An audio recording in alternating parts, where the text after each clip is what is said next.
આજરોજ રૂપારેલ કાસમાંથી ફેલાતી દુર્ગંધ, ગંદકી અને મચ્છરના ત્રાસ સામે સ્થાનિક લોકો સાથે મળી આમ આદમી પાર્ટી દ્વારા જન આંદોલન યોજવામાં આવ્યું હતું। વિસ્તારના રહીશોની લાંબા સમયથી આ સમસ્યાને પરેશાન છે।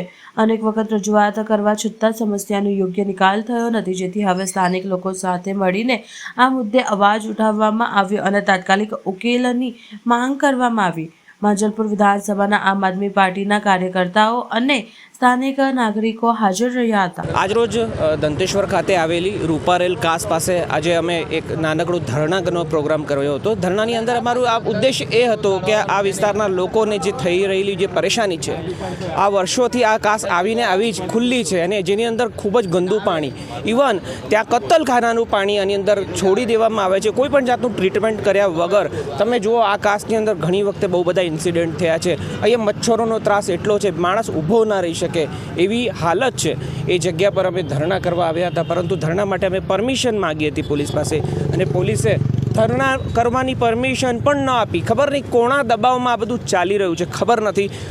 ભાજપ દરેક વ્યક્તિને, નાના નાના કાર્યકર્તાઓને, નાના નાના લોકોને દબાવવા માટે પોલીસનો ઇસ્તેમાલ કરી રહી છે। તમે જુઓ આજે કોઈ પણ ભાજપનો પ્રોગ્રામ હોય, નાનો મોટો પ્રોગ્રામ હોય, એ લોકો કોઈ પરમિશન નથી લેતા પણ એ ધડલ્લાથી એ પ્રોગ્રામ કરે છે।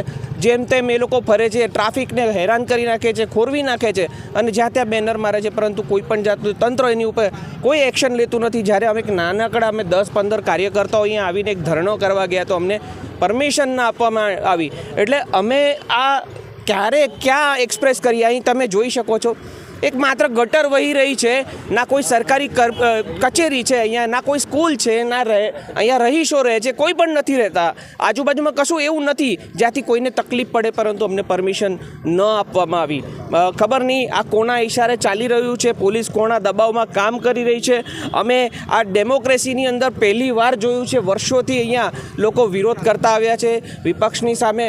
વિપક્ષ જ્યારે સત્તા પક્ષને સવાલ કરે છે તો પોલીસ અમને રોકે છે। આ બિલકુલ એક્સેપ્ટેબલ નથી। લોકોને જાગૃત કરવાનો સમય છે। જુઓ તમે, આજે વિપક્ષને જો તમે કમજોર કર્યો તો આજે એ હાલત થઈ ગઈ છે કે વિપક્ષને બોલવા માટે પણ અવાજ નથી રહ્યો।